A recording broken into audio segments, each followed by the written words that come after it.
Now then, people, good evening and welcome back to the Just Joe Football Show. A day later than scheduled and a lot earlier than we normally would do, but obviously it don't feel right not signing off the game week without the final word. So we've got the likely lads in the house. Lockie's missing in action. I've not heard from him all day. He's probably working hard somewhere.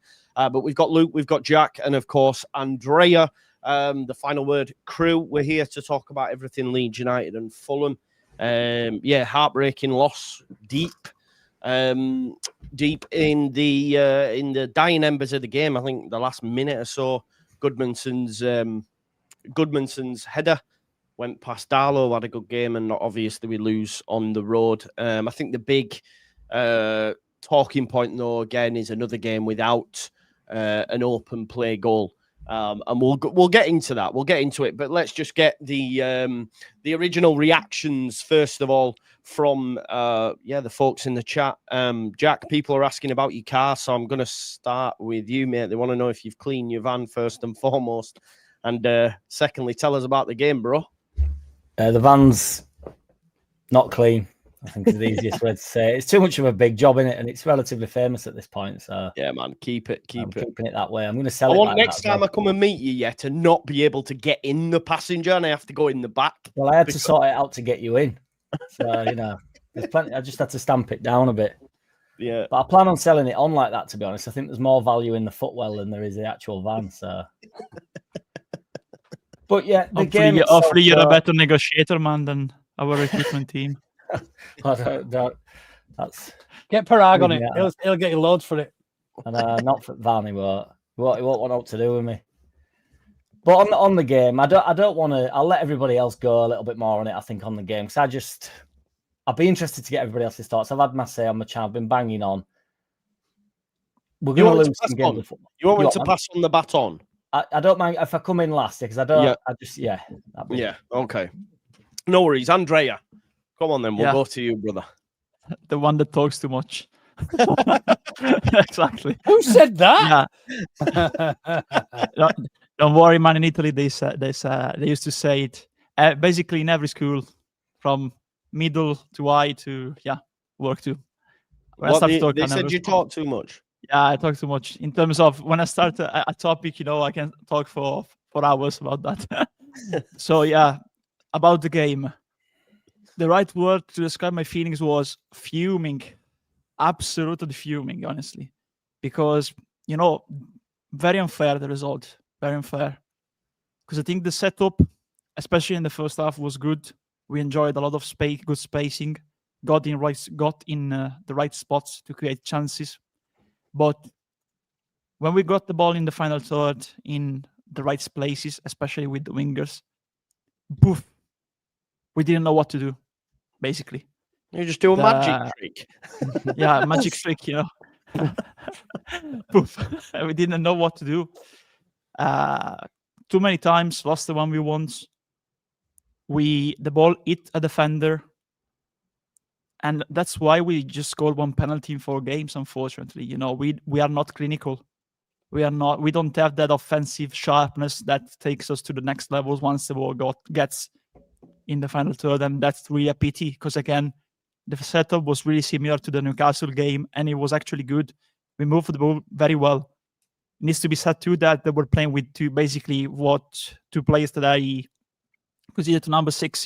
That can play in the 6, Berg and Lukic, not two players with a lot of pace. So that's why with the midfield 3, we enjoyed a lot of the ball. I think they adapted well to our characteristics and traits. I think in the second half. And especially with the changes, Kevin coming on, they started to create chances. The Lukic one, and the own goal later on, the free kick from Wilson. But yeah, that's really unfortunate because actually Goodmanson had a good game, I think. But again, the lack of signings, I think. You see Kevin, he can be taken as an example.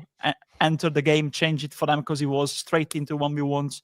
Straight into finding the space to shoot to have a shot at the goal defended by Darlow. Wilson too, very all around. We were missing those kind of players up front. Okafor in the first half, especially with the ball distribution, was good. Aronson moved well, passed the ball well, but in the second half the sharpness wasn't there. we faded through the game, unfortunately. We still created chances with the one without, especially the one with Aronson. The substitution with Harrison coming on for Okafor, I didn't like the timing of it. And even James ahead of Gnonto, I would have liked a 1v1 player that could have gone on inside, try to occupy also center areas. But yeah, in the end, I think to define this game again, the lack of offensive signings and creativity, especially creative players. We don't have a creative midfielder. Okay, can create you something, yeah. Lanksa can create you something, but it's playmaking. It's link up. You don't have a player capable of progressing with the ball. That creative player, that attacking midfielder, we don't have one, unfortunately, in the midfield trio. They're all very similar in terms of vision, good passing, good distribution, good spacing, but you don't have the one that can change from defense to attack in a nutshell, instantly with a click when you recover the ball. So yeah, honestly, I think we've seen already the mistakes that we made in not getting at least 2 players in, because if you had the right players, like Fulham showed that, they created chances. In the end, we lost because of an own goal, but they created more chances than us. The Wilson one, outstanding save by Darlow. The Kevin one, outstanding save by Darlow. Lukic missing the ball into the box just in front of Darlow. So they had the better chance in the second half. In the end, we faded in the second. Yeah, I think there's loads of points in there. I do obviously agree with bits, disagree with some. I think the subs for me, I think it's purely down to minutes. I think Okafor sees 90 minutes if he's got 90 minutes in his legs. I think that's where maybe Harrison comes on. Maybe I'm wrong. It's same with Calvert-Lewin. I think Mecha, I don't know if he offered much when he came on, but I think look, in an ideal world, we go 90 minutes with that. I heard something quite interesting today, and I do think we will continue to see less of Gnonto away from home and more of him at home. I think Farke likes, he's called them defensive wingers, hasn't he, in Harrison and Aronson. And I think had James been fully fit, I think he'd have started on the right and then Aronson would have come on late on. I think that would have been his preference, but I don't know if James is anywhere close to full fitness at the minute, and obviously he's picked up another knock. But yeah, like you said, the setup was class, and I agree, Andre. They called on Kevin, and he won them the game basically because it's his shot that saved that then causes the corner. And to be honest, I've been thinking about it today. I'm thinking, fucking hell, if he'd have started 90 minutes, he looked a difference maker, didn't he? And I think that's what we lack right now. I think, before with Bielsa, we had Rafinha. And we know how good he is. And I genuinely think, and I know people will disagree with me, but for me, it is as simple as we're missing that type of player. I think if we have that type of player in our side, we win that game. I think we create something. We just need one like that. If you had that on the right-hand side to supplement Okafor and Calvert-Lewin, genuinely, I think we win the game. That's just my opinion, though. It's probably wrong, right? But I do think it's I know that sounds crazy, doesn't it? Just to say it's as simple as one signing, but someone of that quality who starts for us, it is. But listen, that's not saying Aronson had a bad game, because I thought it was one of his better performers, as much as people will say not. I think he was one of our better performers yesterday. But yeah, Luke, Andrea touched on it. The setup outside of that goal, it was almost like a perfect away performance, I thought. Yeah, for me, I think it almost was. We were seconds away from it being. It's. I think perfect's a bit of a stretch. A perfect performance. You probably get Calvert-Lewin. Heading that goal. And I think we're probably exaggerating slightly by saying perfect, but that's what we went there for. We went there for a point. I believe, and a point away from home is a good point in the Premier League, no matter who you play. And let's be honest. But we had the better of the first half. I think if I remember rightly, when it was flashed up, I think we had 55% possession in that first half, compared to 36% in the second half, which tells its own story. We didn't have everything our own way in that second half. Agree quite a lot with what Andrea said. I actually thought Aronson, and I don't know why he got slated so much for his performance at the weekend, because he created the only chance we had, the only big chance, the obvious chance we had at the weekend. And look, that wasn't his game. He was exactly as you said, Joe. He was brought in to be a defensive winger, and Mark Sessegnon in this case, but we thought it might have been Anthony Robinson, didn't we? And just stop their wide players getting forward and spending all day an hour and a half. So he did that really well. But what he also did at the weekend was actually some good attacking, some good movement, some good passing plays with Statch, I think it was as well, a couple of times. It was just a real shame that we're not having a conversation now because we'd have been happy with that point, you know what I mean? But ideally, I mean, realistically, there's nothing to say that we couldn't have won that game. I completely agree with what you said with the substitutions and Fulham. Look, there's no denying it. Fulham, man for man, have got a better squad than us. They can go out and spend. Well, how much did Kevin cost them? Was it 30 million? Something silly. Yeah, something like that, yeah. Around that, and they've got that attractivity of being a relatively established Premier League club now. Been in there a few years, and yeah, I think that was the difference. And I think Daniel Farke knows that's the difference, and I think everybody knows that's the difference. I don't think anyone's going to sit and disagree and say, look, if we had an attacking midfielder or a creative midfielder, Pablo type player with some legs, somebody who can do that and unlock a defense, then we're probably going to take a lot more. We're going to create a lot more. The goals from open play does concern me massively. Yeah, it does concern me. However,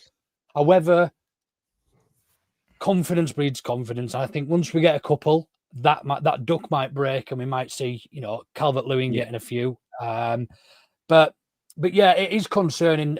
I think the biggest concern for me is not necessarily the manner that we lost that game, because I thought we were probably overall over 90 minutes. I thought we were probably the best side for maybe 50 or 60 of those.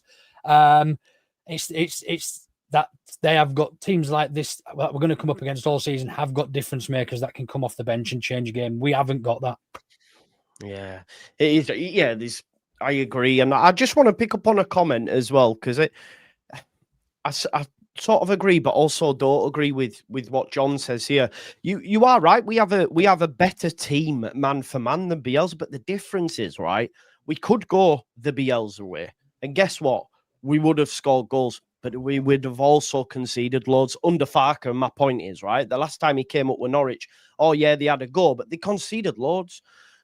Farke is preferring to go with defensive solidity, which means, and I'm on board with that. Do you know what I mean? And we can't get away from the fact that Bielsa is a god, right? Bielsa is a goat. Farke is not that. Do you know what I mean? Farke is not that. But we did also get walloped under Bielsa, and I'm not throwing any shade on the man's name whatsoever, but I'm just saying, like, with Farke, there's an understanding that, you know what, we're not the best team in the division. We're not, like, I've already made the claim. In the games that I've seen, our 4 games, for the neutral, we're one of the worst teams to watch this season, because we just nullify it. We have a skin in the game, right? So we're enthralled, we're infused throughout it. But if you're a neutral, that Newcastle game, all I heard was, Joe, that was terrible. The Fulham, it was set for a 0-0. The Everton game, devoid of chances. Do I care? No. Why? Because it's the best chance of us staying in this division. And I still stand by that point. And I still believe we will. Like, if Farke's got us in and around it outside the relegation zone by January, he's done a mint job. We then give him the tools. We must, because that, look, I agree with what Luke said, and we'll pass over to Jack now, but the open play goals is a massive worry, because, look, and it happens to the best of them. Villa were in Champions League last season. They haven't scored a goal. They've got Ollie Watkins, Morgan Rogers. They've got some top players, right? So it can happen, but it is a worry. And like, I again agree with what Luke, we just need one to go in off someone's ass. It's as simple as that. And then it's like, right, okay, we know we can do this now. Because my main concern is all the talk this week in the lead up will be Leeds have played well, kept chances, but they haven't scored an open play goal. Then it seeps into the squad, and then the noise, and it becomes bigger and bigger. So we just need to get, that duck off our back, as Luke said. But Jack, you've waited now. You've been taking it all in. Fire away, my man. Yeah, well, I just wanted to hear from the boys, but I've never wished games of football away before, but I actually just want us to get about 10 games in, and then I really feel like we can all. I think like the assessments are coming thick and fast, really quickly. And we need really, in reality, to be 10 games in before I start dissecting whether we can score a goal in open play, because it doesn't always just click. I don't really buy into the fact that Fulham had better chances than us yesterday. You're on about Kevin, who looked good when he came on. If we'd have had Kevin, we'd have won that 5-0 clearly. We'd have had to start. I'm not saying that. I'm not saying that. I'm playing. I'm allowed to have it. I'm allowed to bring a little bit of joy to my own life. Yeah, you are. Kevin came on, took a couple of players on, crossed the ball in, had a really good effort on goal. Longstaff hit bad in first half. So can we equal out the shot from Kevin on the outside of boxes? If Kevin's is a chance, then Longstaff's is a chance. Calvert-Lewin has an header about 7 yards out. The lad that turns and tries to volley it misses from 5 yards out, doesn't he? Can we equal that out as the same chance? I think we cracked in the last 15 minutes, in all fairness. I thought it was a pressure thing as opposed to chances created thing. I think overall we created the same amount of chances. I don't think if you were watching that just totally, well, I nearly said blind then, but if you're watching it blind, you wouldn't have been able to see out. But if you were watching it just with no skin in the game whatsoever, I don't think you'd have necessarily thought we was the promoted side and Fulham were the team that are planning on finishing 9th, 10th in league. So I don't think we were a million miles apart. Thought we'd give a pretty good account of ourselves, and it hadn't been for Goodmanson quite literally having a turd, and I just do not know what he's doing. We go away from that and just go, right, I'm not saying that there's not a problem in terms of getting goals. We've not got one. I'd be naive to say, or daft to say, that there's not some sort of a problem being established. But I think we need a little bit more time before we just start going for it. That's my thoughts. I can't change how I think about it. It's not happy clapping. I don't care what anybody says to me. I just feel a certain way. I think we've been decent. This is what I've actually wanted. I also think when people bang on about Chrissy Wilder and that when he came up to Premier League, they'd have loved it. If he were going out away from home and getting 0-0s, it'd be a masterclass. If he put Aronson out wide right and we played really well for 93 minutes and then Goodmanson shits his pants and heads it in his own goal from 12 yards out, which is just crazy. I just don't know what's going on. Then Sheffield United leave with another solid point, don't they? So I don't know. I think we need a little bit of time. I'm hoping Okafor can come good. I think he'd have probably started James myself over Aronson had he been fully fit. Nonto, everybody bangs on about, but he's also, he's been in the side for the 3 games that were, has he been the creator? I don't know. So I don't know. Stack's gone off the boil for me. I thought Ampadu was awesome, getting straight back in from injury. I just think he's so mint. I honestly think Longstaff's so important for us. I just think he works his nuts off, and that's what we need. I thought Barlow were good. I thought we were good. I looked around the team and I thought to a man, I thought we were decent. And you can't say Aronson had a good game without everybody telling you that he can't go forward. And it's not what he was there to do. Yeah. In all honesty, if Okafor's coming over here to be the man and be the creator and be the man that can get past players and stuff, what would be the problem with having a player like Aronson on that just shores it up, and then you give Okafor a little bit more of a free license to get forward so that he can drift inside a little bit and get caught out, and then Aronson basically becomes a right winger, and we've got 4 across the front and Okafor's trotting back. There's more than one way to skin a cat in this. No, I listen. There's loads of points there, and I agree with the majority of Jack. The Stack thing. Since Everton, he just took a bit of a nosedive, really, and it isn't his natural position, as Andrea and that alluded to previously. It isn't. I do think it's cameos all the time, though, Joe. It's cameos, and we all go over the top with it. You see players for 20 minutes, and then we assume that they're the difference maker for the rest of the season. That Kevin guy looked brilliant when he came on, but we've watched him for 15 minutes. He did change the game. Will he change the game every single time he comes on for Fulham this year? I've no idea, because I'm not going to be watching Fulham every week. But if I had, you'd probably find out that no, he doesn't come on and do that every time he plays football. Do you know what I mean? It's a cameo. Stack had a brilliant cameo in pre-season, didn't he? Looked decent, and then he's gone off the boil. If you just watch that game, you'd go, well, Stack's the man. He's definitely... And he's not been since. So I don't know. I'm not ruling Stack out, by the way. I think he's a good player. I'm glad we've got him. But we need a little bit of time. I'm glad Jack. Well, I'm glad Jack has mentioned cameos in pre-season, because remember when we lost at Arsenal and Farke mentioned the good performances against AC Milan and the performances in pre-season. For me, pre-season, it's a no text, it's a no score, no contest, like they say in boxing. The results are relative. People were getting excited about certain players, but in pre-season the legs are not there, The spaces are way like they are like the oxymores, very, very open. And you cannot get the perspective of a player based on preseason. Otherwise, what are we saying about Ferper, for example? He had a good game against that famous game against Blackpool. That JT always mentions. Then had ups and downs for 2 seasons, and then became a top player for us.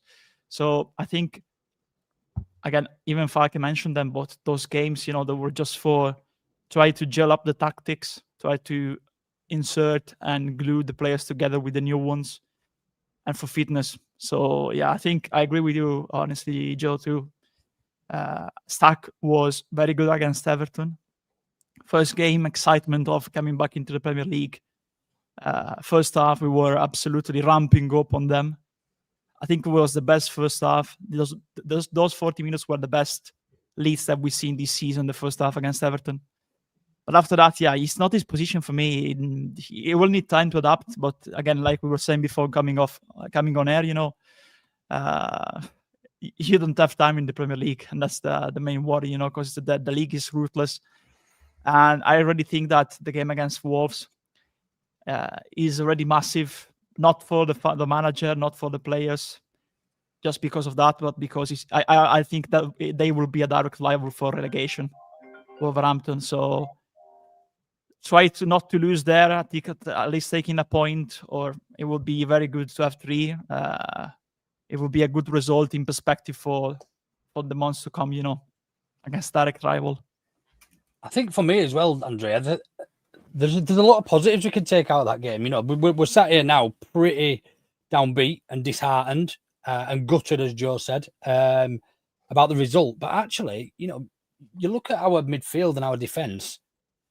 We look robust. We look like we belong. Other than the Arsenal game, there's you take Newcastle, Everton, and Fulham all into account. We look like a Premier League side in defence and midfield. It is just that cutting edge. It's that front 3 that either needs to click, or we need to find the best 3 that we're going to work together. But I think we're going to see a lot of this away from home this season. We're probably going to see a Dan James playing a little bit further back if he's playing on the right, and Aronson starting potentially against teams like Fulham, somewhere where we're going to be going away from home against an established Premier League side, and we're going to be happy taking away a point. People need to take a bit of a reality check and a bit of a deep breath and actually think, you know what? We've spent a bit of money this summer. We probably haven't strengthened in all the areas we should have done or probably could have done, but this is how we're going to line up against this type of opposition, and we will be really happy taking a point from these games, because realistically, that's where we are as a club. We haven't spent enough money to be finishing mid-table. If we finish mid-table, it's an absolute miracle. That season under Bielsa, people keep referring to, and probably will forever, was a miracle. Nothing short of. He got some really good performances out of some very, very mediocre players. But the realism is our goal is 17th. Let's not joke. Let's not kid ourselves. And if we can go away to Fulham and pick up a point, or if we can hold Newcastle, we're going to be pushing for Champions League places probably this year at home to a point, and then we take our 3 points against teams that come to Ellen Road, we're probably going to be a little bit more intimidated. Your Everton, for example, and West Ham's and your Wolves and Burnley's and Sunderland's. Hopefully, that's where we should be picking up the majority of our points up. But if we can go away and pick up points in and the odd win here and there, then we look robust enough for me, in my opinion, to be able to stay in this league. We just need something extra, something a bit more to click, and whether that's Okafor or whether Willie Gnonto gets his ass in gear, because people are complaining Willie Gnonto as our 5th choice winger. Well, realistically, he's not our 5th choice winger, is he? We don't put somebody like Willie Gnonto in. Is he going to do the tracking back that Aronson or Dan James is going to do? Absolutely not. We potentially lose that game by 4 or 5 if we go for it. Do you know what I mean? There's always another reason why we lost, and do you know what I mean? It's easy. There's a scapegoat, and in this week it was Daniel Farke's selection or his substitutions or something like that. I can't remember. There've been that many different excuses. And I'm glad that you said 17, because people need to remind that that's our target. Because after the game, I saw many comments. Farke out, Nuno in. Do you really think the people that it's the same performance? Nuno, it's the same performance. Yeah, same performance. And do you really think Nuno, after barely missing out Champions League football qualification with Nottingham Forest, will come to Leeds for a relegation battle with this kind of squad with very few attacking options? Honestly, there's no way. There's no way. So we need really to, like Luke said, we need to remind ourselves that where we're at as a club, not in terms of history and tradition, but where we are now in this league, in terms of values, in terms of level of the squad, and need to remind ourselves that every point matters. Even the point at Fulham would have been massive away from home. 100%. Look at the players they brought on from the bench: Raul Jimenez, Tom Kearney, Kevin, Adama, and Emile Smith-Rowe. That's the level we're competing against. They're bringing those players. I would argue every single one of them probably starts for us. 100%. Yeah. Well, they started with the two players we were on about signing, didn't they? Harry Wilson and Muniz, and they didn't create alt, did they? No. So with them, do we go and win the game with them two then that we all wanted? I think the ones that they started that wasn't on the bench, we wanted. Wilson improves. Wilson also. Maybe, yeah. I think Wilson had a good game for me. Apart from the free kick, that was good all around. I like him. Yeah. Yeah, same. He improves us. Yeah, look, we know where the holes are, right? What did you make to Farke's comments post-match? Basically bemoaning the quality, maybe potentially calling some of them out. A lot of people have taken annoyance with it. I see it personally more of as like a calling to arms to those players, like as if to say this is what was said. But Joe made a point on my show we did yesterday or Sunday, sorry, Sunday, which was yesterday. He said that Farke said we've got what we've got, we can't bemoan it, but then also bemoaning it at the same time. Like what do we make to that? I don't see an issue, but I know I'm a Farke fanboy, as it were. So anyone got any thoughts on that different to mine, or positives to say, or negatives, anything? Do you know his comments? No, I don't know. I can see the blank expressions. No, I think you're referring to the one about Aronson. Yes, that one. Yeah, I think there's a tweet too on one of the journals that has the specific quote. But I think it was like saying that those players need to improve because we have those players and we don't have other players. We have those players and we need more from them. We need them to improve. This is what he said. This is what he said, folks. I found it now. James, Harris and Aronson were with us when we were relegated and they were called hopeless. They still have a point to prove. These judgments are not right. We have this type of offensive players and I'm looking forward to improving them, but we shouldn't expect miracles from them. That's fair. For me, it's fair, honestly. It's the players should see that like, oh, he's trying to yank my pizzle, That's how you say that. Yeah. To yank your what? Pizzle, I think that's like trying to get something out of them. I think that's the same. Yeah. I heard that in a video game, by the way. that's why I said that. But no, I believe that it's like a calling to arms to try get something out of them, if that makes sense. Yeah, yes, exactly. It's trying to get the reaction from them, because I even said that when we were talking on deadline day. Now we have those players. We can't expect much from them because we see now they adapt. So these are the players that we have. He will need to try and improve them, but you cannot expect from a 27, 28-year-old player, maybe changing in the way he plays, but you cannot expect an improvement in terms of quality instantly. The quality improvement usually happens when a player is 21, 22, 23, and we've seen Aronson and James. They're still useful, of course. We've seen them previously in the Premier League, and they struggled a lot in the season under, when Marsh take over and the season Marsh arrived, at Leeds for Aronson. So yeah, he has this players probably saying, I would have liked, of course, not with a loud voice, but this is how I read it. I would have liked to add more quality and have them as options to impact games off the bench. But now I have them and I need to work with them and improve them, of course. But I cannot expect them to become the players that we didn't sign, those often running players. because we've seen them in the past. Mm. What they can do and what they cannot do.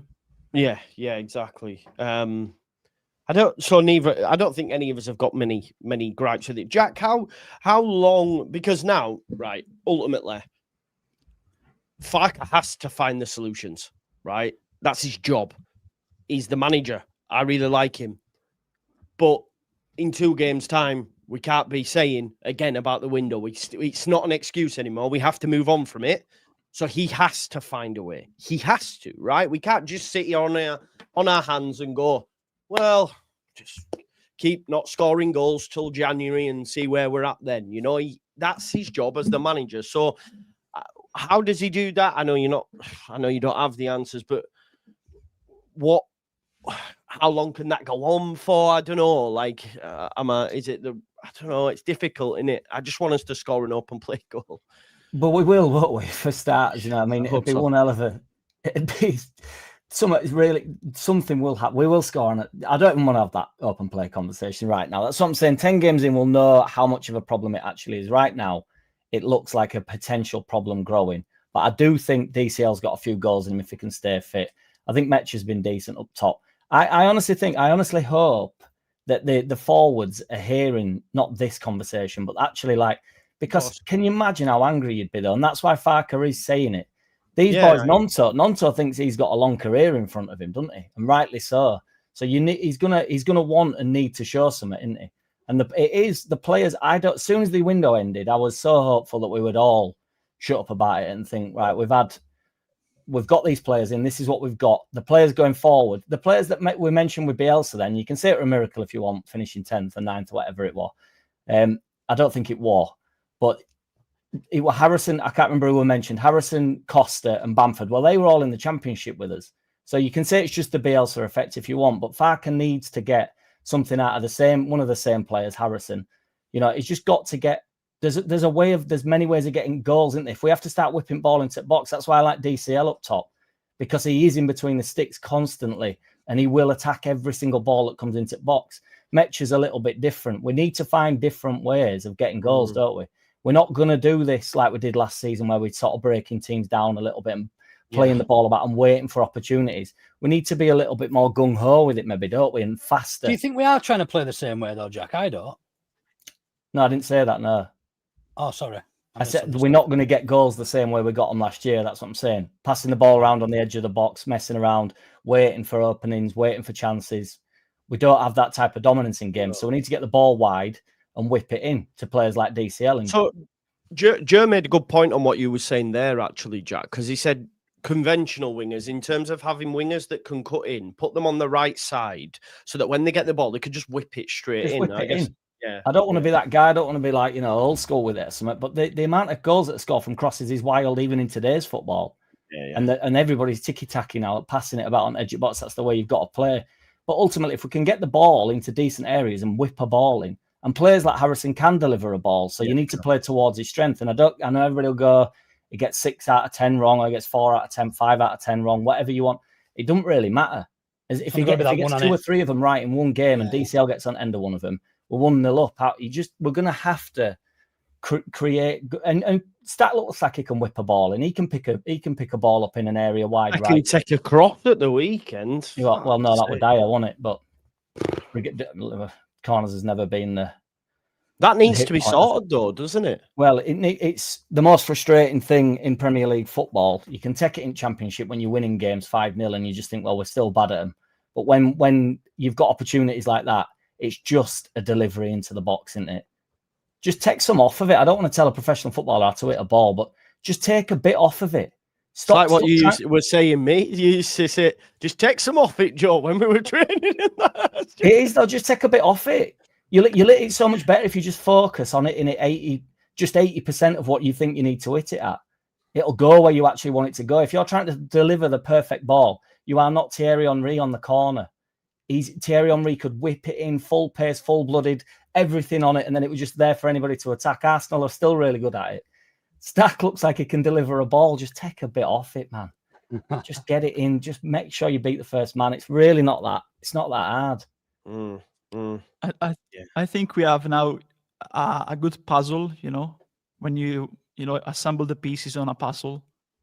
Okay, like Luke said, very good defense, good midfield, but the missing pieces, of course, are trying to get the wingers properly involved. And like Jack said, once we are going to get them involved, with crosses, with more sharpness, I think the balls will arrive to the number 9. But you know what? I've been thinking also about changing the system, to be fair, honestly, in certain games to be more balanced, because I really like Okafor.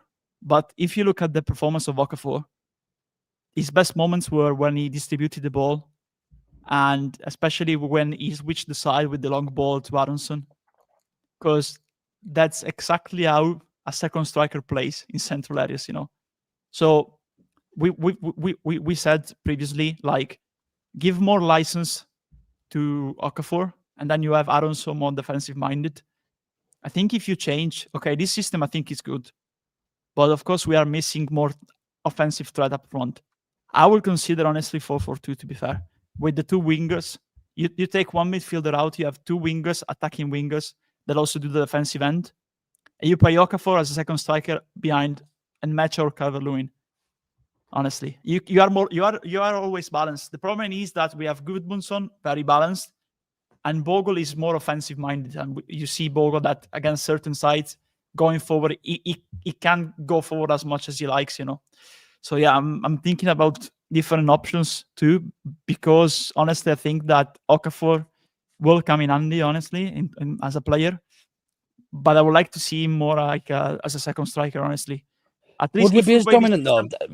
Just really quickly, sorry to interrupt you there, but I think the part of the reason that we are so dominant in midfield is that we've got 3 midfield units in there. We've got Longstaff, we've got Ampadu, and we've had Statch in there. Do you know what I mean? The part of the reason that we are winning a lot of balls, that we are successful, and we look so robust and strong in midfield is that we have got that midfield 3. Drop one you're losing one of those to add an additional. I mean, is it even an additional attacker? Because realistically, you're asking both your wide men to defend and attack. We're then effectively playing with 2 attackers rather than 3, and only 2 central midfielders.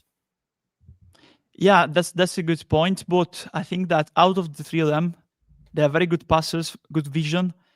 But we've seen Stark advancing without the ball against Everton into the final third and receive the ball and be like an advanced playmaker. Rarely did that in the next 3 games. Yeah, he has. Can do that too, but we don't have, out of the 3, one capable of really progressing and being box to box in the midfield trio. So I would like in certain games, not sell it permanently, but in certain games maybe to adapt more, and have or even change it at 60, 70 minutes when we, Exactly. Farker didn't really have an opportunity to change it because we went down with seconds left. You know what I mean? But I see what you're saying. Yeah. If we're 1-0 down in games, have a look at something like that. Yeah, no, that's fair. Yeah, like adapting to the moments of the game and the situation, to be more balanced in certain cases, Boys, just to look ahead, obviously, to Wolves. Jack, for you, is it a must-win? Well, in order for me to not get absolute pelt as it is, isn't it? Yeah, but I mean, if we in reality, in the bigger scheme of things, though, it's not really. I think if we get a point, I'd still be happy with a point. Unfortunately, I want us to go and try and win, but ultimately, Wolves have been really poor, so it is without a doubt, before anybody goes for me, an opportunity to go and get 3 points, isn't it? But if we leave and it's a draw, I just want to pick up as many away points as we can. Wolves are in really terrible form, so yes, the game is there to be won. But if we leave with a point, I will accept a point. And would you adjust the tactics with that in mind, or would you still go with the same setup, same personnel, even if James isn't fit? Well, I think they can be got at a little bit more. All I would say on Andrea's point there, we're sort of changing it. I think that is kind of the process when Aronson plays, or that's kind of what I was saying at the start. If he's in the right hand side, it makes us stronger in general. Where Okafor should really, back in the day when we had Bowyer and Harry Kewell, Bowyer was a right winger and Harry Kewell was allegedly the left winger. But he'd go forward and Bowyer would be the guy. Bowyer just worked him. I loved Bowyer more than Kewell, to be fair. But Kewell had that bit of quality, didn't he, that Okafor's allegedly got. So you give him just a little bit more of a license, don't you? and then Stack just has to come over a little bit. Longstaff sits in, Ampadu's still in there. I'm not saying Stack's playing left wing, anybody. I'm just saying you can still have a unit in there where you all just get into your pockets and you sit and you wait for Okafor to get back in if we're not on the ball. So I think you can. I actually think that's the idea when Aronson plays. It gives you more stability down one side and it makes you more of a 4-4-2 or a 4-5 or whatever you want to sit in. When Okafor then gets back in, you can go back to normal at that point. So the attack's sort of geared up to go down one side in the hope that then Bogle can get forward because Aronson's a deeper, more right wing midfielder. Do you know what I mean? It's not. I think, and this is again be a Dumbo, but I think everything is sort of still based on the same systems anyway. I think we get a little bit hung up on like the fact that he's playing 2 holding midfielders and then 1 in front and then it's a 10. And then is he a wide 9? Do you know what I mean? Is he a forward? It's all just like, really, you should be able to be a little bit malleable within the game, shouldn't you? Within the formation to go, because ultimately, say if you're getting broke on, and Okafor's done one, and Aronson's done one, it's up to everybody to get into the formation, and and that's when the organisation comes in. And you go, it don't matter, we're up against it here. When when Bogle's ended up left back and Firpo on right back and that, and we were there for like 10 minutes in Championship, just swap them over. I mean, that was ludicrous. But the idea was, you just get back into your banks, don't you? And you get ready to defend type of thing. So when Aronson's a more defensive minded or harder working midfielder than Okafor, it gives you that stability anyway. So I think that was what it had in mind. I think Dan James will do that as well, because I don't think Dan James is the type that'll not get back and not hang in and not just only think about himself type of thing. I'm not saying Okafor's only thinking about himself, but he's that type of winger, isn't he? He just wants to go forward, doesn't he, Okafor? Yeah. Although, I mean, he had him and Aronson great, like in terms of defensive contributions. I'm not slagging his. I'm just saying if you give him a license, if you say, look, you go have a little bit of a wander, and then we'll get into a bank of 4 for you to get back. Do you know what I mean? It's not. He can still sort of be around the 10. He does want to play wide, doesn't he? He's a winger, so yeah. No, but Kjell used to come in, didn't he? He used to hang around in sort of this 10 role before it existed. I do not speak that man's name. Well, I know you don't, but that's the reality of what the position he played. So yeah. He did play for the club, didn't he? Not Voldemort. I don't speak his name. Voldemort, eh? Voldemort. Is that striker for Newcastle? Nick Voldemort. Nick Voldemort. Yeah, so, look, everyone will expect us to, because Wolves are poor, let's go out and attack them, listen, like you said earlier, Luke, any point on the road is massive in the Premier League. So are you expecting a similar setup? I wouldn't surprise me, mate, if it's the exact same lineup against Wolves. It wouldn't surprise me. I think I agree with Jack. They can be got out a little bit. They're very poor defensively. No Strand Larson as well. He's going to miss our game, which is huge. Yeah. But I still think we will be setting up to probably go and very similar to Fulham, go with the intention to spoil, probably be happy leaving with a point, but have the opportunity, as Jack used the word Jack used, to actually have a bit more of a go, maybe take all 3. I don't think it's a must win by any stretch. I don't agree with that saying until there's one game left in the season, you have to win to stay up or have to win the league or whatever. So I think that's quite a shit saying, to be honest. But ideally, it's a must not lose. Yeah, that's fair. Whose dog's kicking off? Must be yours, Luke, is it? Huddersfield. The Terriers. Yeah. Oliver says, get Tanaka back in. What we saying, Andre? Would you do that? I think when we're at home, we're more likely to see him, and then Longstaff away. Is that mad? I would like to see them both, honestly. Yeah, and take Stack out. Yeah. For the next game, honestly, I would like to see Tanaka right, Ampul in the middle, and Tanaka can play also on the other side. So Longstaff, Ampadu, and Tanaka. Then you have Stack as a great option off the bench. I think when the spaces get wider, that's how Stack can impact the game more, like we've seen against Everton in the first half. But I think with both Tanaka and Longstaff give us more sharpness going forward from the midfield, honestly. Especially Sorry, who are you dropping? You're dropping Longstaff? No, Stack. Stack. All right. Right now. And I think he will do good too, because honestly, I think he will impact more the game off the bench in this case. But you really need to rotate also the midfield, looking at the opposition that you have. And I think Tanaka and Longstaff work better against Wolves. And up front, I would change too, honestly. Okafor, I will start the Mecha, honestly. Really? And Yonto on the right. Yeah. Why? Because we need more, attacking threat. Of course, he's not been great, but it's the only dribbler 1v1 attacker that we have, and we need him, of course. I'm not on about Nonto, more so the striker. I think for me, we need Calvert-Lewin to keep playing and keep scoring. Or I'm liking more Mecha, honestly, for the build-up. Of course, Calvert-Lewin had that big chance, honestly. It's not 100% fitness-wise. Of course, if he was 100% with his fitness, of course, you start Calvert-Lewin every week, basically, out of the three. And another thing that I would say, forgot to say earlier, we've seen that this team is not missing Piro at the minute. Because, even when we had, the substitution, I said, okay, let's bring Mecha in. Of course, Piro was injured, but where does he fit right now? The way we play with the long ball, with the striker. He cannot play like Mecha and DCL the way Falke wants them to play, because he's a different striker. So we need to see when he comes back to we should have sold him. Where he fits, in hindsight, we should have sold him. I honestly, I think he's a top Championship striker, Premier League. Or maybe even European League, not in the Premier League. Yeah, European League in certain leagues, maybe Eredivisie, back home in Holland. We'll see. I think he's a good impact sub in certain games. Last 20 minutes, like we seen in the Championship one at the start of last season. We had some might even say the Captain America, Josh Sargent's better and would have been a better option. Some might say.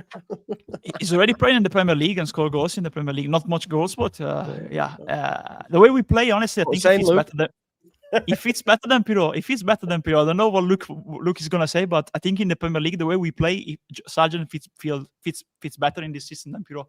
It's not about levels or quality or the number of goals that they got last season, but the way that we play, Sargent, taller, more physical than Piro.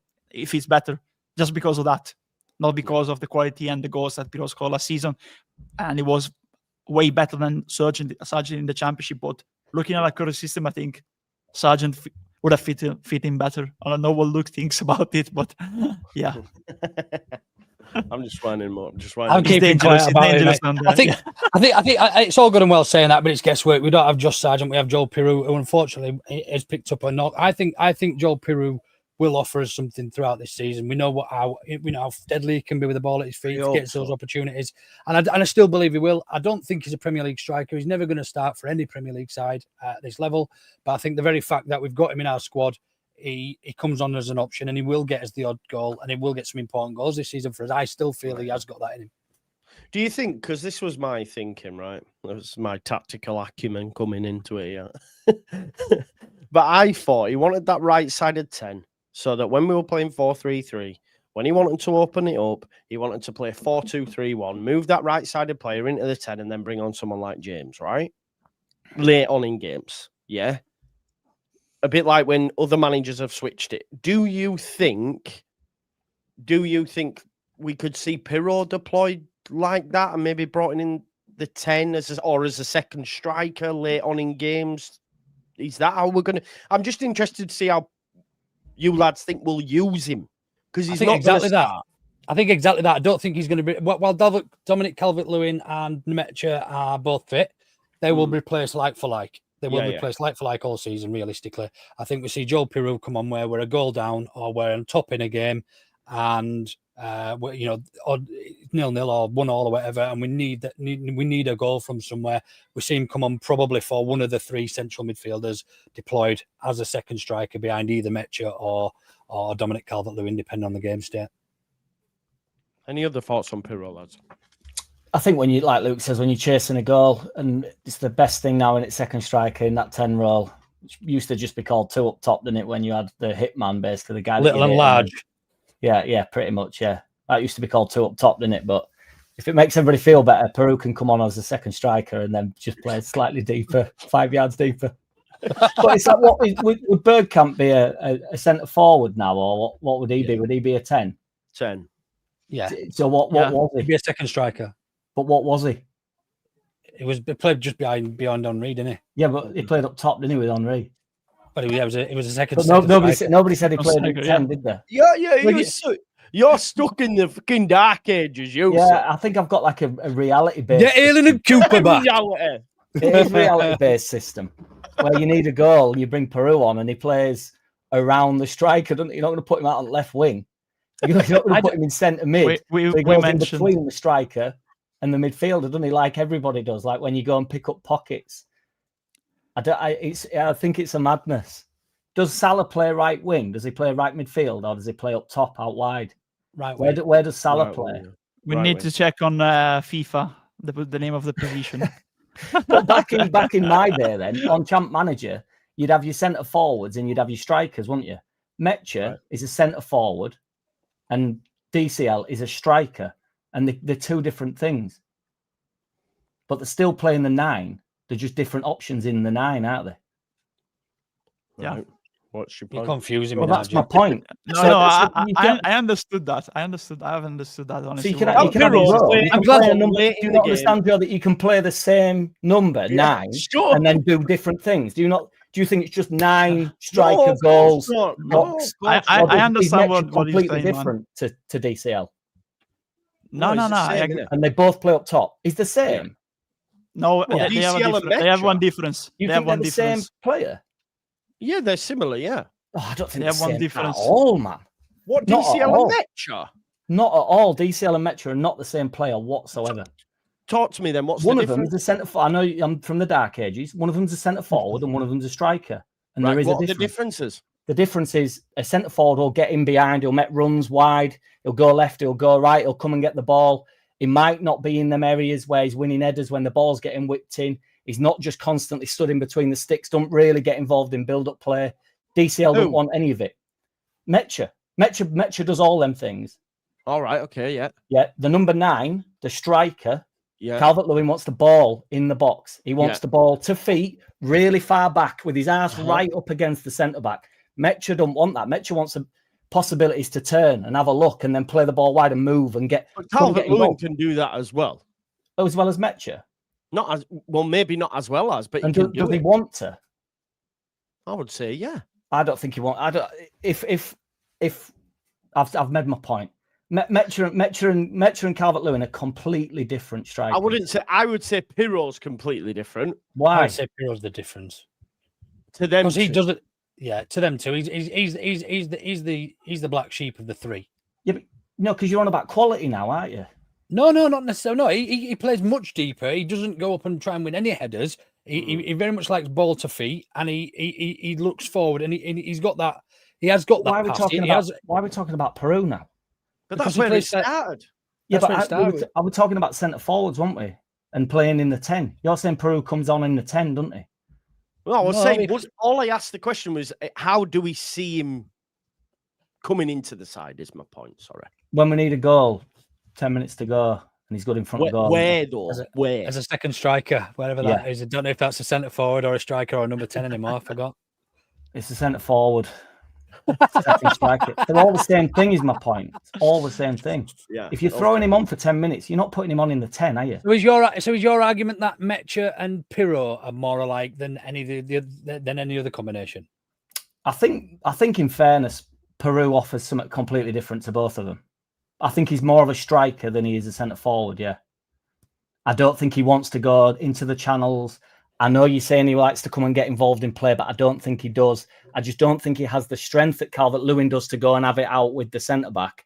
And I don't think he has the quality that Metcha has to come and get the ball, turn, have a look at the centre-back. Can I beat him? Is James running past me? He won't run behind, I agree, but he likes to get involved in build-up, man. We see him at halfway line at times. What about that ball he sprayed over? Who was it when he cut the defence in half last season? Yeah, was it last Dan season. James? Pirro likes to drop on halfway, man. So I was calling him the championship. Is he centre mid now then? Put him in centre mid then. Fuck off, Jack. Just because I'm not saying there's not any occasion. Because there's obviously occasions when Calvert-Lewin's going to be on the halfway line turning. No, but I'm saying Pirro does it all the time then. You can't go to an isolated incident No, it's not an isolated incident. He does it all the time, bro. But it's not a constant thing Peru's doing, is it? Yeah.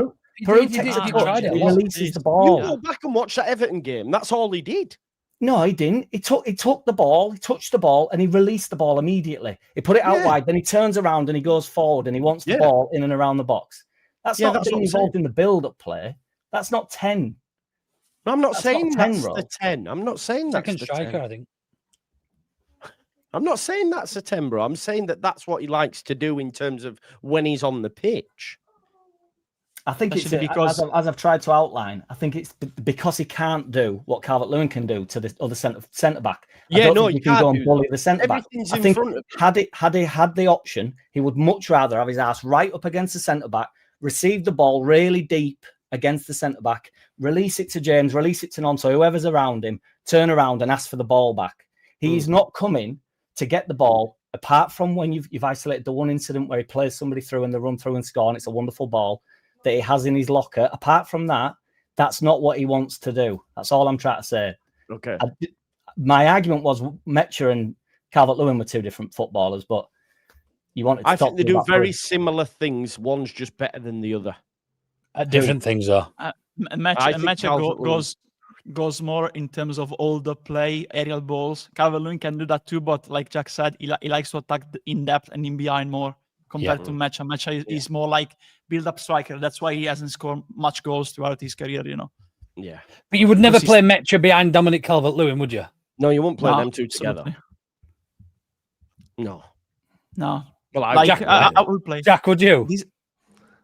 I think if you're after a goal with 10 minutes to go, I think the same thing as being. Oh, right, yeah, fair enough. In that situation, yes. Throw everybody on. But the problem is, I think because as a number 9, as we're deploying a number 9 this season, those two are the best in DCL and Metcher. That they're going to replace each other before we get to that stage, I would imagine. But this is kind of my point. So Metcher, you can play. There is a world 10 years ago where you can play Metcher and DCL together, can't you? Yeah, absolutely. Yeah. You're just saying that it's no longer a possibility. Yeah, it doesn't happen two up top anymore like it used to back in the day. Like national team, Kevin Phillips, Owen and Hesketh, national team, like all that stuff. Sutton and Shearer. Yeah, man.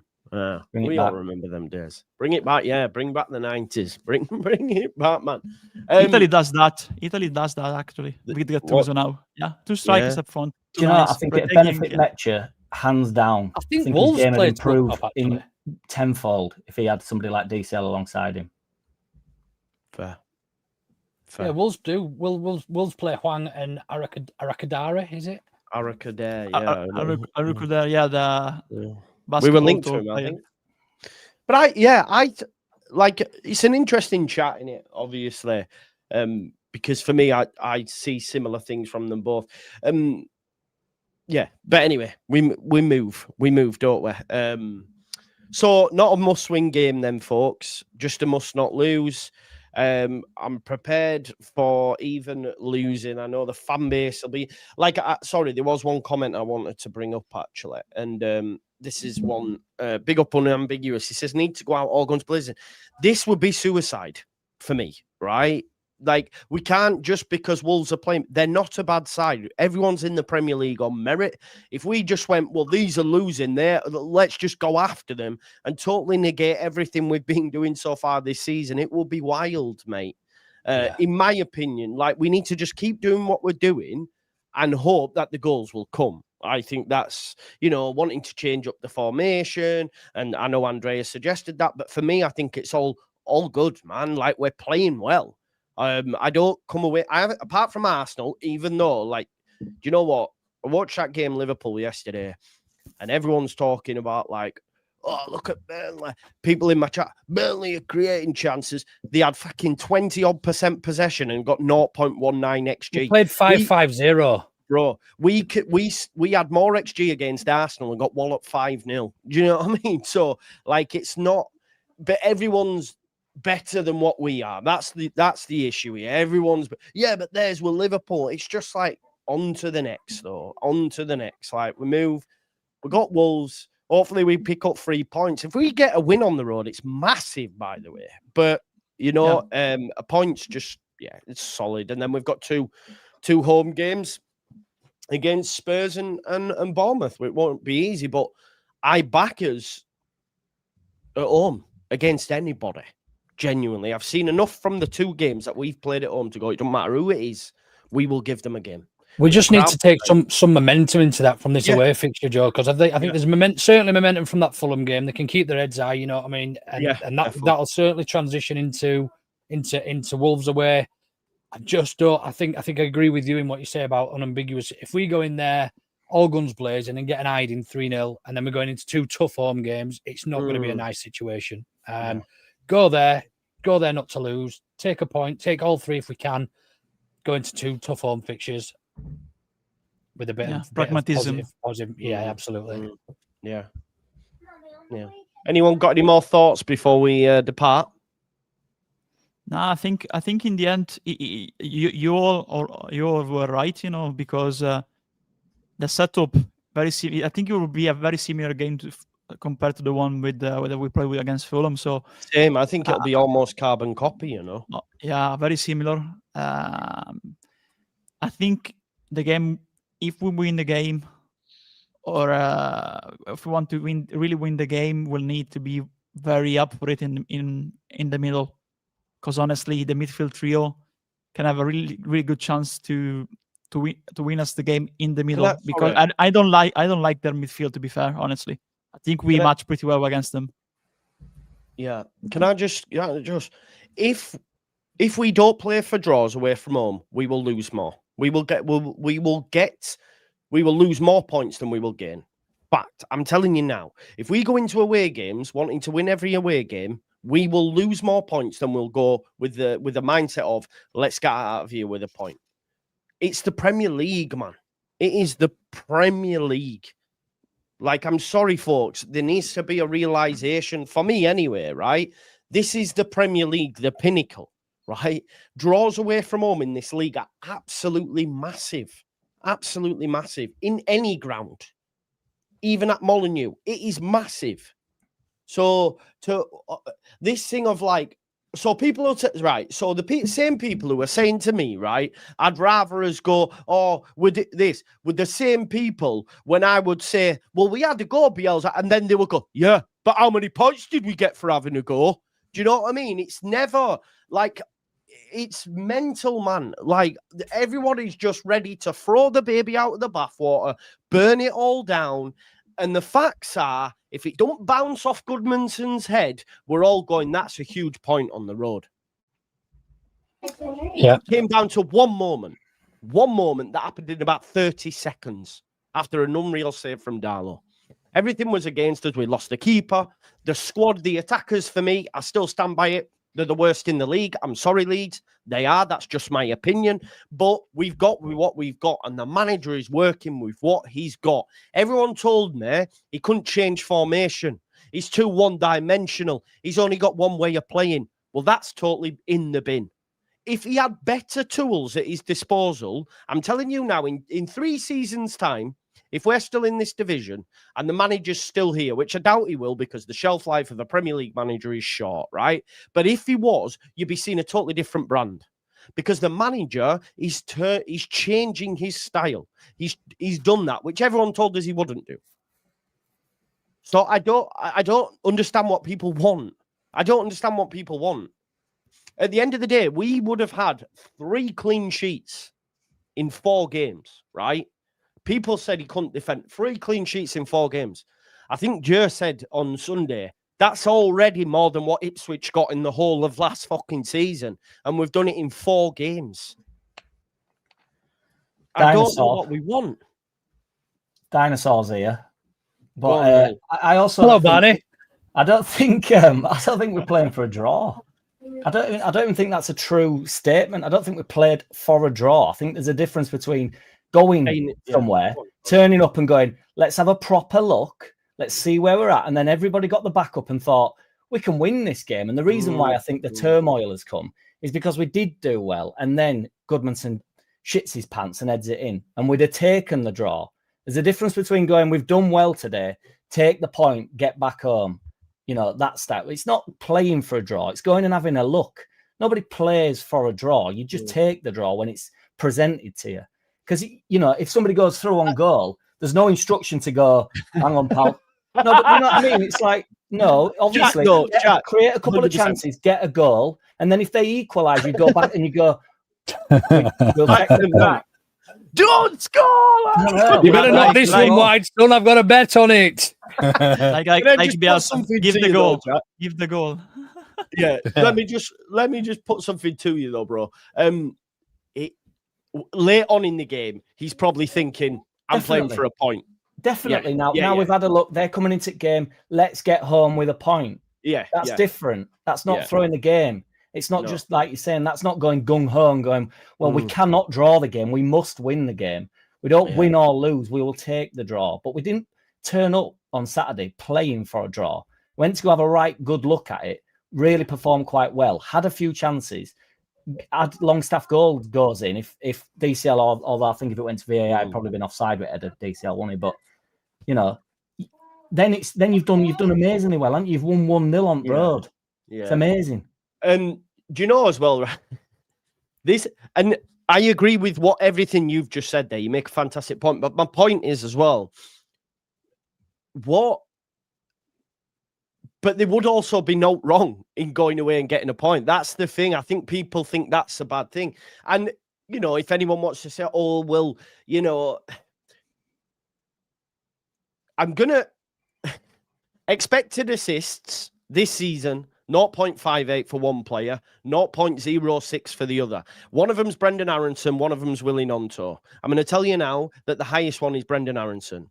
That's all I'm saying. So this notion as well that Gnonto is this amazing creator, and if you don't play him, that means he's throwing the game, etc. Gnonto still doesn't have a shot on target, people, you know. And again, this isn't any shade thrown on Gnonto. I'm sick of always there being someone on the bench that would have changed this game in a way to criticise the manager. Or even not in the bench, playing out in Spain. Ramazani's still getting cooked, you know what I mean? It's still getting... I know. I know. Not on the other day, though, because they lost massively against Barcelona, so there was... so you won't hear anything about him then, will you? Do you know what I mean? Does anyone know... Gets an assist. Does anyone know if Matteo scored a goal yet? No, I don't think so. I think we'd know about it by now if he had, wouldn't we? Yeah, probably. Yeah, exactly. Probably not. I wonder if he has. I'm going to check. Let's have a look. I've just to go back to Jack's point while you're having a quick look, Joe. I completely agree with you. Don't go to play for a point. You don't go there for a point. It's an expression, and it's football terms in realism and in the footballing pyramid. There are certain games where you would be happy leaving with a point, I think. And look, we're setting up in a way that we're probably not going to lose that many games. You know, we're going to get some hidings on the road and get you know, prep yourself for those, because we will get hidings where teams will just rip us apart.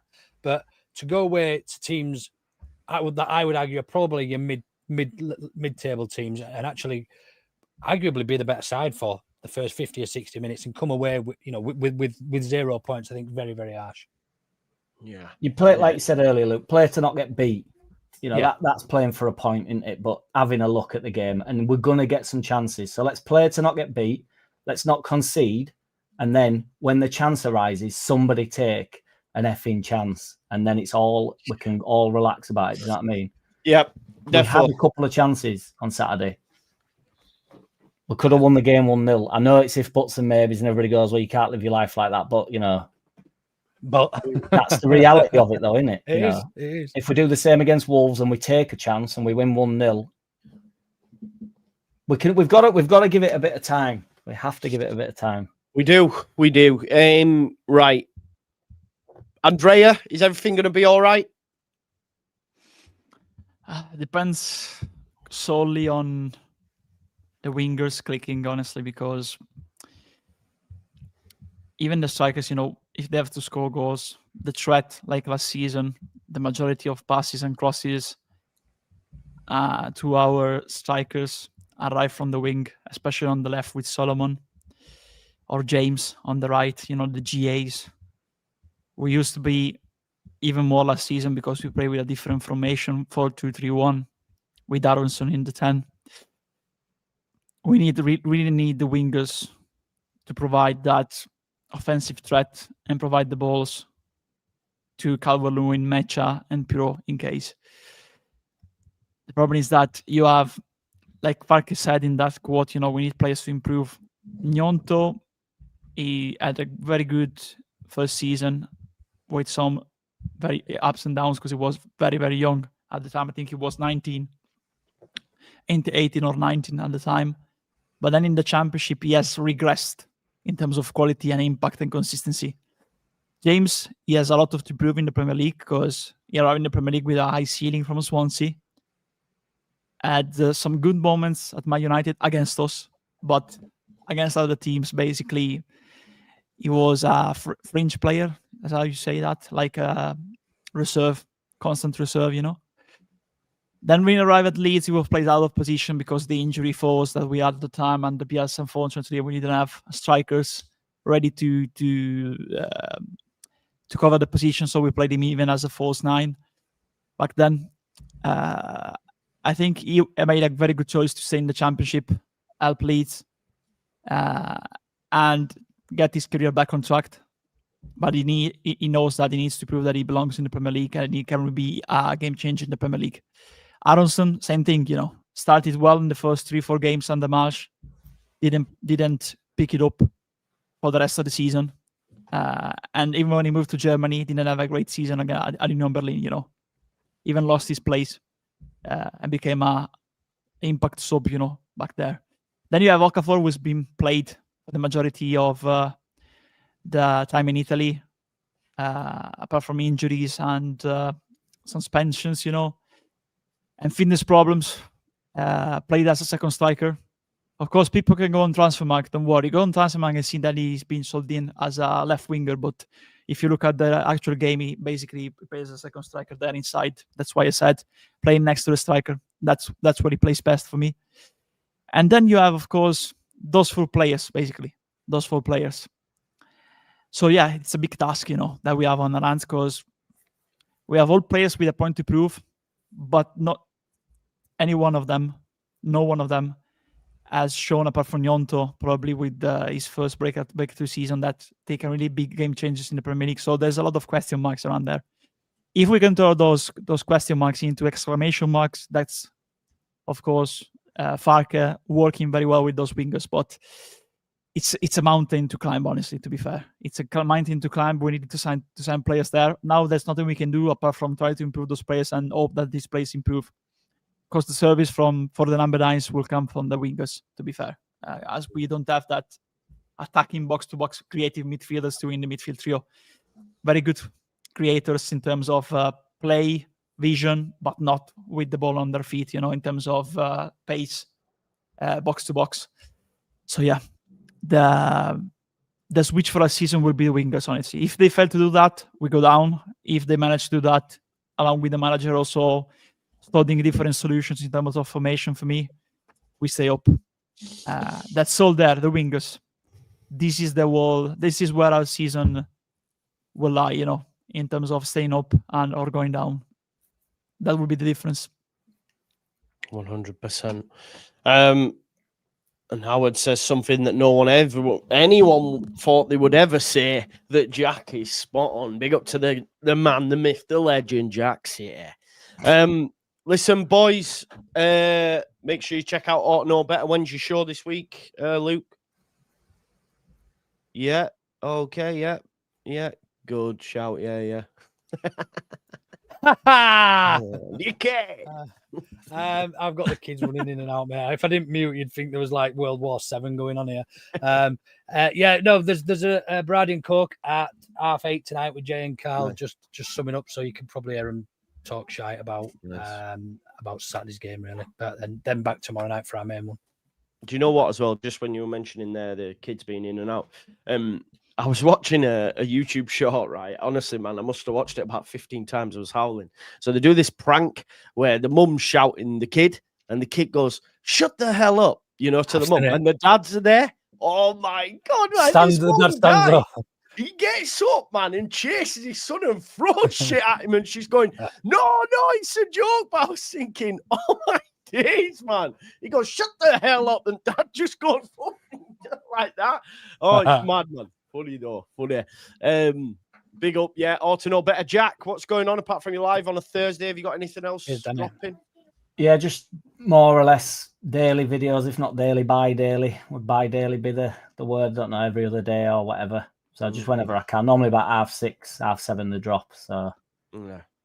Nice. Make sure you check out Jack City as well, his channel in there. And Andrea, you've got a new podcast with Lockie. You're on with the Reggiana YouTube scene and that. Talk to us, brother. Yeah. Basically doing that too in Italy now in Italian. Very strange because on Saturday we did a post-match and actually the host froze, so I had to take over. And I said to him when he came on, I said, "Don't worry, I'm used to that. It's more difficult when you have to carry the fort, in English than in Italian, on your own." Yeah, but man. Me and Lucky had been talking a while, to do something, of course, different from what we usually do. So it will be more like tactical breakdowns, general football talk on certain topics, our careers in the game, my media career and his scouting career. Careers in the game. Careers in the game. Where did you play? Yeah. I played till I was 13, but I did 2 summer camps with Inter Milan. What have you done with Leeds? I'm joking, of course. I love that. I'm joking. I'm joking, of course. Joy is way better. What have you done? The most successful YouTuber on this app. Not bought and paid for. So get it up, yeah. No. That's what I've been done. I'm really surprised because I served you the answer on a plate. You needed to say, "I won the Yorkshire, the Leeds Creator Cup." Oh, you're not still going on about that, yeah? Jesus Christ. Meant to wonder I haven't been on for 3 months. I serve him an assist, that's why we don't score. Even the YouTubers cannot convert the chances, man. I served him a golden assist and he didn't convert, I'm sorry. Have you seen the guy as well? Have you seen the guy from the HMRC of football podcasts? The HMRC of football podcast? Have you not seen it? Alfie is his name. I'm not sure, but he clips up footballers talking bullshit on podcasts and proves that they're bullshit. Have you not seen it? Oh, no, I haven't. It's brilliant. He's rattled Carlton Cole that much that Carlton Cole wants to fight him.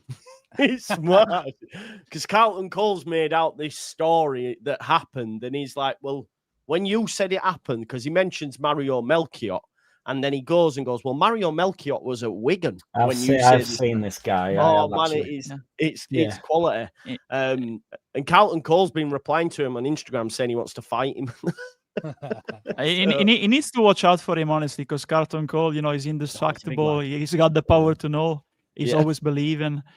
You remember that, Nobody got the reference, Remember the Spandau Ballet gold, He used to chant at West Ham, Carlton Cole. Oh, like we say with Cardalo, Now, Cardalo, always believe in your soul. We get it, Andrea. Yeah, right. we know the song. We know the song. Yeah, the Jay Bothroyd one is absolutely brilliant. I think Bothroyd said he was supposed to get. Oh, was he supposed? What did Wenger said something about him, and Henry was there, Bergkamp was there, Nicholas Anelka, and he was saying like, "Oh yeah, I had to clean Anelka's boots or something," and Anelka was like, "Oh no, you don't have to clean mine." And it's like, oh my god! And by that age, Anelka had already won like the World Cup, the Premier League, all this sort of stuff. It's mad. I'll find him your account. It's well worth a watch, people. Listen. Thanks, everyone. Smash a like on the video, subscribe to the channel, get your comments in, hit the notification bell. Make sure you check out Andrea on the Italian YouTube scene on X and with his new podcast with Lockie on their socials. Make sure you check out Jack City at City of Leeds fans and, of course, Jack City Music. And Luke ought to know better and on the Finalysis app as well. So big up to Luke.